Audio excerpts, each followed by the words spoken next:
Trey Yingst has been live along the Israeli-Gaza border all morning. Was in a car for a while, now is back. Hey, Trey, we're hearing a lot of explosions behind you, and we're seeing a lot of aerial shots of explosions in Gaza. Yeah, absolutely. The explosions behind me are from outgoing artillery units that are striking the eastern side of the Gaza Strip. Still, Gaza is getting hit from the air, from the ground, and the sea. The Israeli Navy shelling the beaches. This is a full-on siege. And you heard from the spokesman from the Israeli military earlier in the show talking about what got us here, this massacre of civilians. And there's a real expectation that the ground war that is about to take place will last for a very, very long time. I want to show you what the artillery units look like behind me. They've been firing off all day, hitting those positions inside Gaza. There's an effort to clear a path for the Israeli military before they actually enter the Strip. It's going to be an incredibly difficult operation with guerrilla warfare tactics against them. Hamas and Islamic Jihad have been able to smuggle weapons into Gaza through tunnels on the Egyptian border for years. Since the mid-2000s, when Hamas ultimately took over Gaza in 2006, they were able to build this network of tunnels where they're actually, they say, holding the hostages, the Americans, the Israelis, anyone that they took from southern Israel back into Gaza. Hamas claims they're taking them into the tunnels. This is especially problematic for the Israelis because they're launching airstrikes against the infrastructure that holds the weapons from these Iranian-backed groups.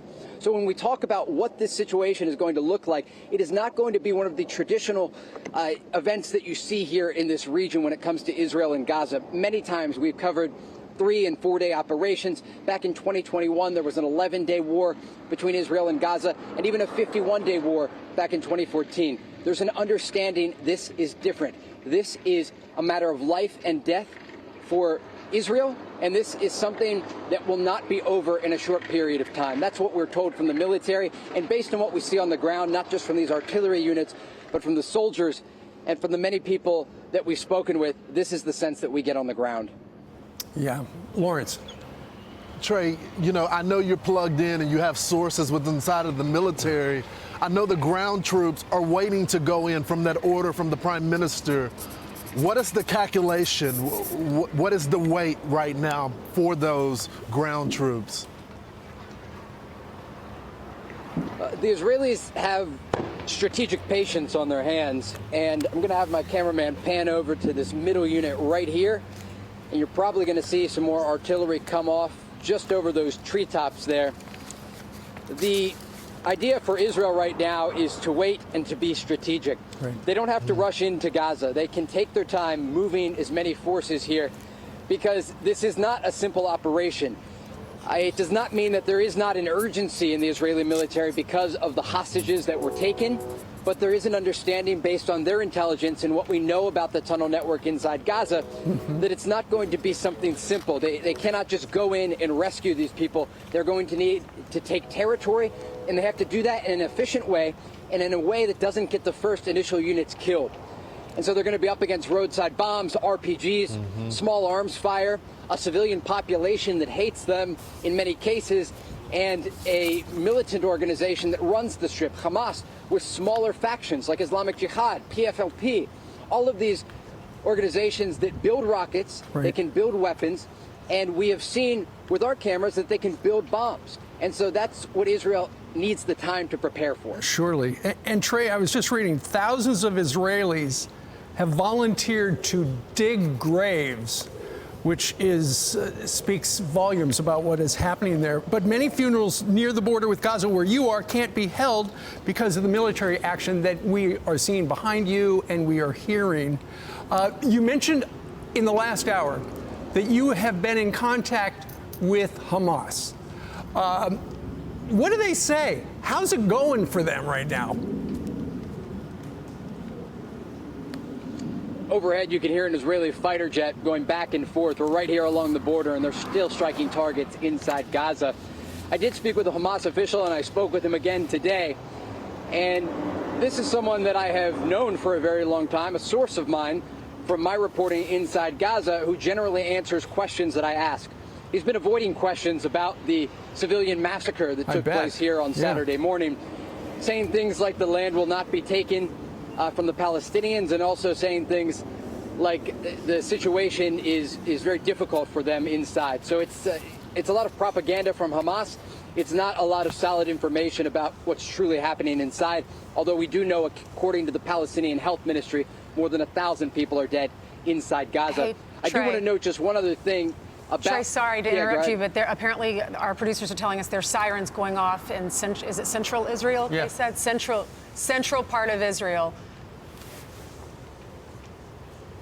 Let me look at the name for you. We're going to go to our app, because when you're in Israel, everyone has an app for red alert sirens, and my producer is going to check here too to see where the sirens are sounding now. Yeah, so likely the Israelis are under fire from short and medium range rockets. This is sort of a constant issue here, because both Islamic Jihad and Hamas will fire rockets at different angles and at different barrages in order to try and overwhelm Israel's missile defense system, the Iron Dome. Likely what they're trying to do here, some of that fire is going to be picked up by the Iron Dome. If it determines that it's not a threat to a populated area, sometimes the Israelis allow the rocket fire through. But this is not a perfect system, as we have seen. Sometimes these are slamming into buildings.